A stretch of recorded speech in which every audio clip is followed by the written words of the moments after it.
Shalom para pemirsa, bapak-bapak, ibu-ibu dan saudara-saudara, serta sahabat yang mari di mana kalian berada.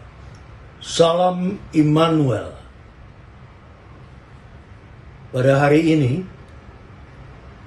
di IOY ini, saya akan berbicara mengenai damai surgawi.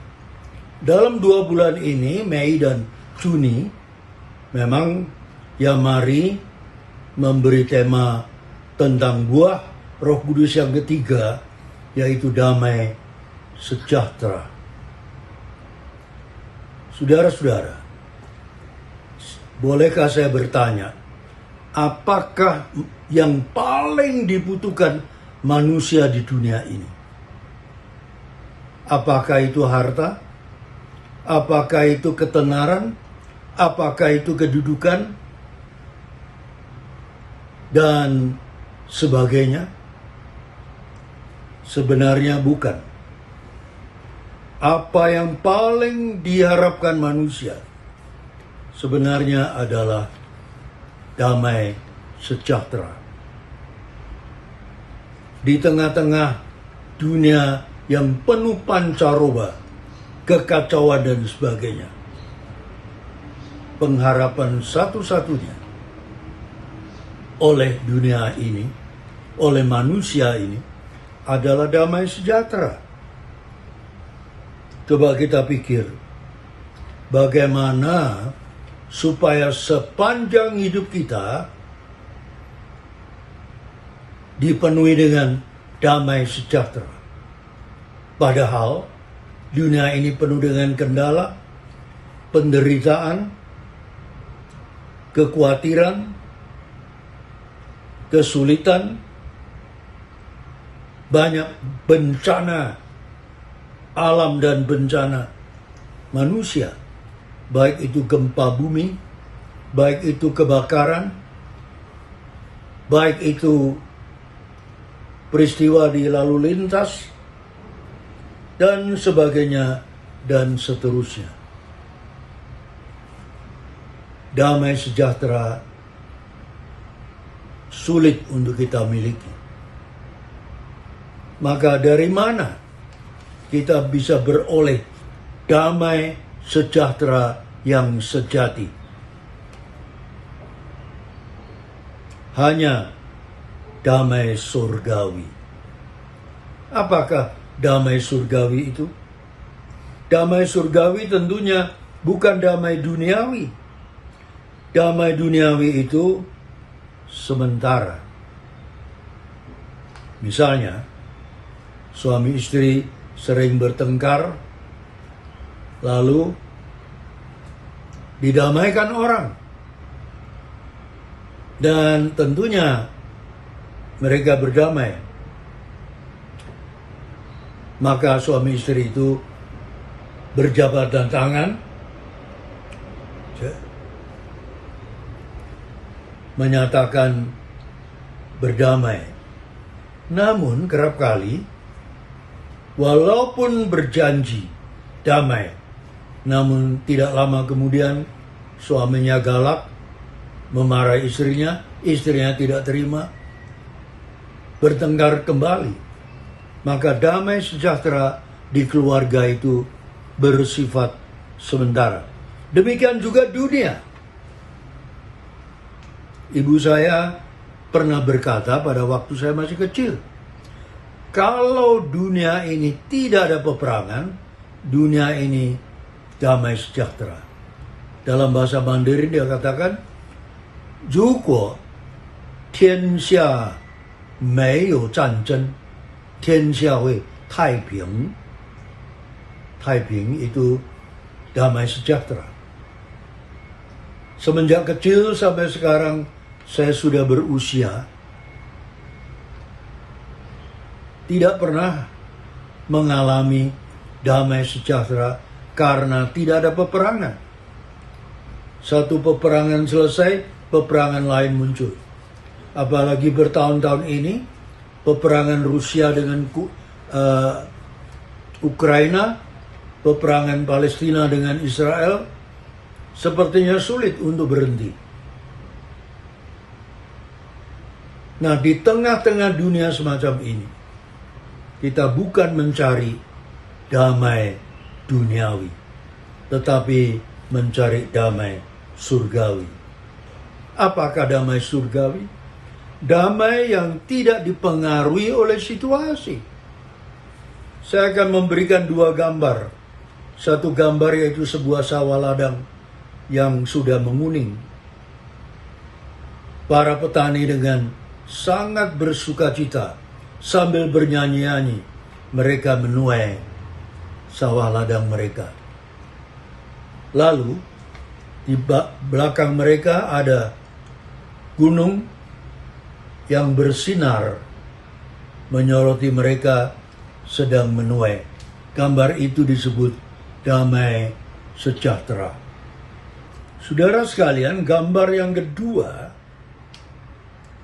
adalah di malam gelap gulita, di mana angin ribut dan hujan lebat sedang terjadi. Banyak pohon-pohon tumbang, tetapi ada sebuah pohon yang besar yang akarnya sangat mendalam dan menyebar kemana-mana. Pohon itu tidak tumbang. Dan di tengah pohon itu ada sebuah lubang. Dan di dalam lubang itu ada sebuah sarang burung.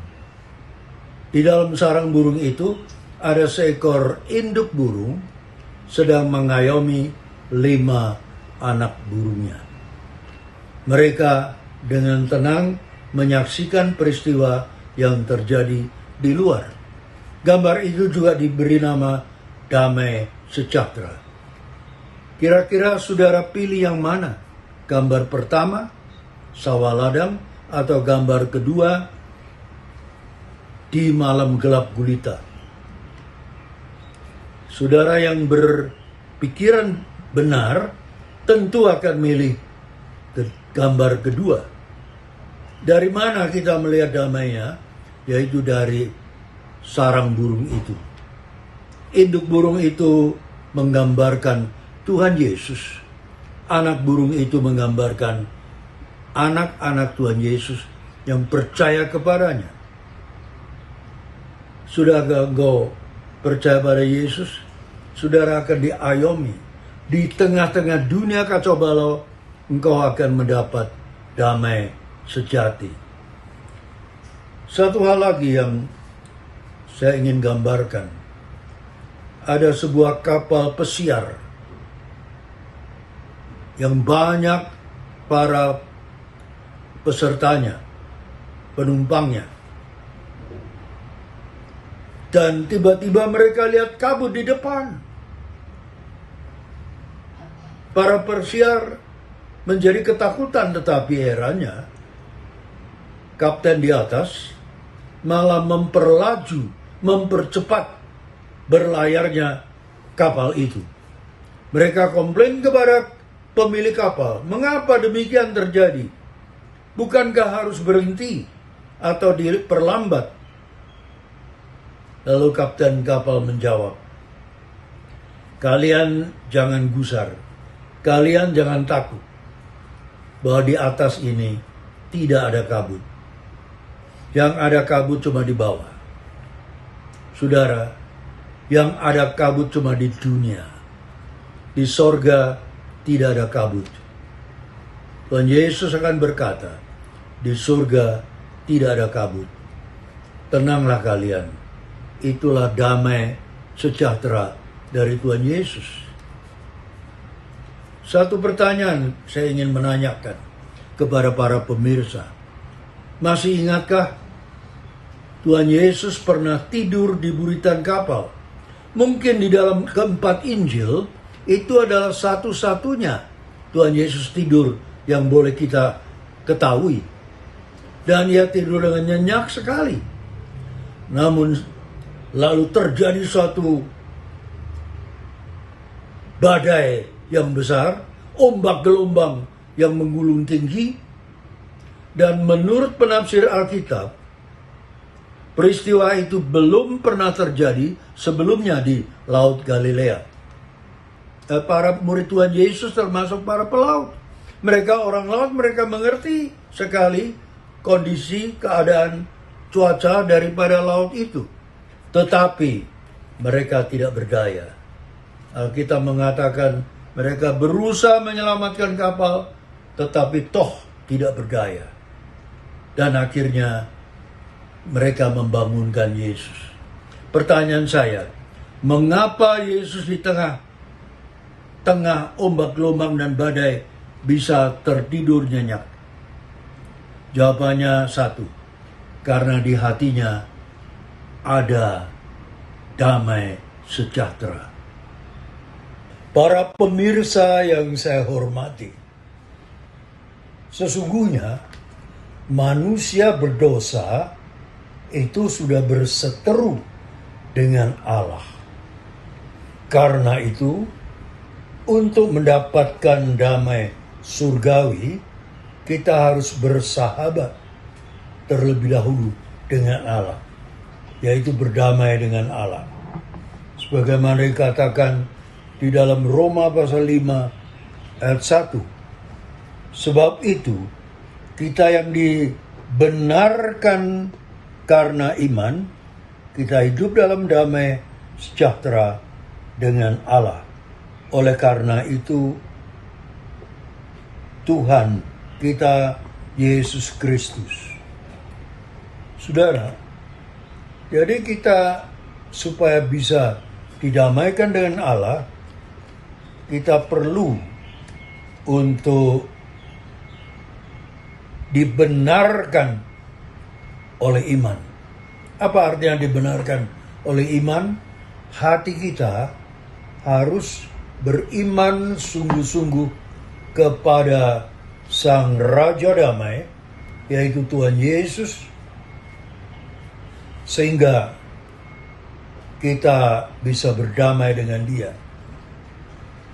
Kalau tadi berdamai dengan manusia adalah dengan berjabatan tangan, tapi kalau berdamai dengan Tuhan, kita harus mengangkat tangan kita dan memegang tangan Yesus.